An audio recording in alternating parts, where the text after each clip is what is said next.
আসসালামু আলাইকুম। সাদিয়া কুকিং হাউজে সবাইকে স্বাগতম। আজকে আমি আপনাদের সাথে মেজবানি গরুর মাংস রান্নার রেসিপি শেয়ার করছি। আর মেজবানি গরুর মাংসটা আমি রান্না করেছি রাঁধুনি মেজবানি মশলার প্যাকেট দিয়ে। খুব সহজেই এই রাঁধুনি মেজবানি মশলা দিয়েই আপনি তৈরি করে নিতে পারবেন এই মজাদার রেসিপি।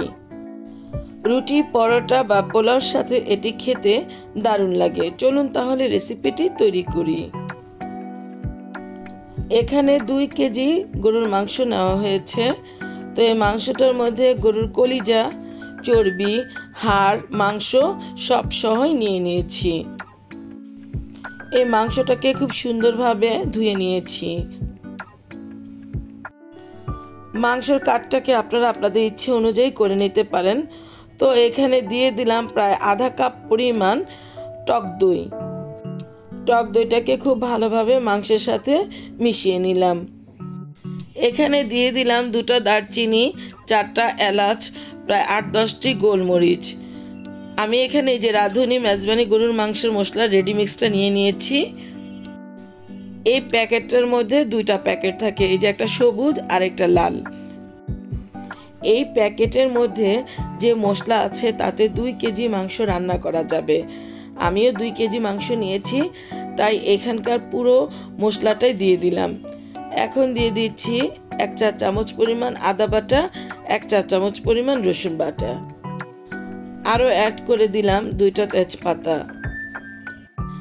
1 চা চামচ পরিমাণ লাল মরিচের গুঁড়ো দিয়ে দিলাম স্বাদ মতো লবণ। তারপর এখানে নিয়ে নিয়েছি 1 কাপ পরিমাণ সরিষার তেল।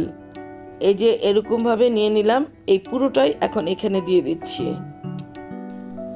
এবার এই তেলটা দেওয়ার পর খুব সুন্দরভাবে মাংসগুলোকে মাখিয়ে নিচ্ছি। মাংসগুলোকে একটু সময় নিয়ে বেশ ভালোভাবে মাখিয়ে নিতে হবে। আমি কিন্তু এখনও পেঁয়াজ দেইনি, পেঁয়াজটা এবার দিয়ে দিচ্ছি। এখানে প্রায় 1 কাপের একটু বেশি পেঁয়াজ ব্যবহার করলাম।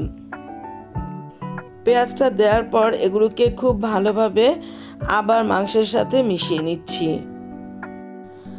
আসলে এই রান্নাটা করার সময় মাংসটা খুব ভালোভাবে ম্যারিনেট করে নিতে হবে। তারপর এটাকে আমি 10 মিনিট ঢেকে রেখে দিলাম। এই তো 10 মিনিট পর আবার চলে আসলাম, চুলায় একটা প্যান বসালাম। প্যানের মধ্যে এই ম্যারিনেট করা মাংসগুলো দিয়ে দিচ্ছি। প্যানের মধ্যে মাংসটা দেওয়া হয়ে গেল। এবার এখানে যে মশলাটা আছে নিচে, সেই মশলাগুলো দিয়ে দিচ্ছি। যে বোলের মধ্যে মাংসটাকে ম্যারিনেট করে নিয়েছি, সেই মশলাটা ধুয়ে একটু এখানে দিয়ে দিলাম। তারপর এই মাংসটাকে একটু নেড়ে চেড়ে দিচ্ছি। এই সময় চুলার হিটটাকে একটু বাড়িয়ে দিব। তারপর চুলার হিটটাকে মাঝারি থেকে একটু নিচুতে এনে 10 মিনিট ঢাকনা দিয়ে ঢেকে রেখে দিব। 10 মিনিট পর ফিরে আসলাম। মাংসটা থেকে প্রচুর পরিমাণে পানি উঠে এসেছে। এবার এটাকে খুব ভালোভাবে নেড়ে চেড়ে দিতে হবে। এটাকে খুব ভালোভাবে নেড়ে চেড়ে দিতে হবে। বেশ ভালোভাবে নেড়ে চেড়ে দিয়ে এটাকে আরও 10 মিনিট ঢাকনা দিয়ে ঢেকে রেখে দিব। 10 মিনিট পর ফিরে আসলাম। এই যে দেখুন, এর ভিতরের পানিটা কিন্তু শুকিয়ে গিয়েছে এবং উপরে বেশ তেল ভেসে উঠেছে। এটাকে বেশ ভালোভাবে নেড়ে চেড়ে দিতে হবে। অফ ক্যামেরা আমি বেশ কয়েকবার এভাবে নেড়ে চেড়ে দিয়েছি। এখন এখানে দিয়ে দিচ্ছি পানি। পানিটা অবশ্য ফুটন্ত গরম পানি হতে হবে। পানিটা এখানে এমনভাবে দিতে হবে যাতে মাংসটা একটু ডুবো ডুবো থাকে। এই মাংসটা সিদ্ধ হওয়ার জন্য আরও 20 মিনিট ঢাকনা দিয়ে ঢেকে রেখে দিব। 20 মিনিট পর ফিরে আসলাম। ঢাকনা খুলে এগুলোকে বেশ ভালোভাবে নেড়ে চেড়ে দিচ্ছি। মাংসটা প্রায় 80% সিদ্ধ হয়ে গিয়েছে। তারপর আরও ভালোভাবে নেড়ে চেড়ে দিচ্ছি। মাংসের ভেতরের পানিটা আরেকটু শুকানোর জন্য অপেক্ষা করছি। এই জন্য চুলার আঁচটা কমিয়ে 10 মিনিট পরে আবার ফেরত আসছি। এই তো 10 মিনিট পর ফেরত আসলাম। এই যে ঢাকনা খুলে এগুলোকে আবার একটু নেড়ে চেড়ে দিচ্ছি। এ পর্যায়ে এটা এই চুলার মধ্যে থাক, আরেকটা চুলার মধ্যে আমি আরেকটা ফ্রাই প্যান বসালাম। প্যানটা গরম হয়ে আসলে দিয়ে দিচ্ছি হাফ কাপ পরিমাণ সরিষার তেল। এই রান্নাটা কিন্তু সরিষার তেল দিয়ে করে নিতে হবে। দিয়ে দিচ্ছি হাফ কাপ পরিমাণ রসুনের কুচি, হাফ কাপ পরিমাণ পেঁয়াজের কুচি। এটা ফোড়ন হিসেবে ব্যবহার করব, এই জন্য এটাকে নেড়ে চেড়ে দিচ্ছি এবং লাল হওয়া পর্যন্ত অপেক্ষা করছি। আমার রসুন আর পেঁয়াজটা কিন্তু লাল হয়ে এসছে। এবার এই ফোড়নটা মাংসের মধ্যে দিয়ে দিচ্ছি।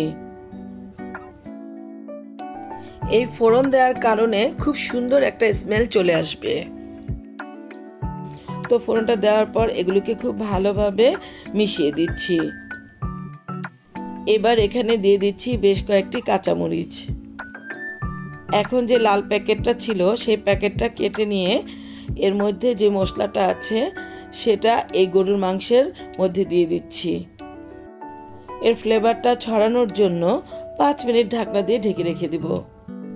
এই তো 5 মিনিট পর ফিরে আসলাম। গরুর মাংসটা কিন্তু সিদ্ধ হয়ে গিয়েছে। এবার এটাকে একটু নেড়ে চেড়ে দিচ্ছি। আমার রান্নাটা কিন্তু কমপ্লিট হয়ে গেল। এবার এটা আমি আপনাদেরকে পরিবেশন করে দেখাচ্ছি। তো ভিউয়ার্স, তৈরি হয়ে গেল আমার মেজবানি গরুর মাংস। এটি আমাদের দেশের চট্টগ্রামের লোকজনের খুবই প্রিয় একটি খাবার। তো এই খাবারটি আসলে এত মজাদার, তৈরি না করলে বোঝা যেত না। আমার এই রেসিপিটি যদি আপনাদের কাছে এতটুকু ভালো লেগে থাকে তাহলে আপনারা আমাকে লাইক, শেয়ার, কমেন্টস এবং সাবস্ক্রাইব করতে ভুলবেন না প্লিজ। আর যারা আমাকে সাবস্ক্রাইব করেছেন তাদেরকে অসংখ্য অসংখ্য ধন্যবাদ। আবার হাজির হব অন্য কোনো সময়ে অন্য কোনো রেসিপি নিয়ে। আল্লাহ হাফেজ।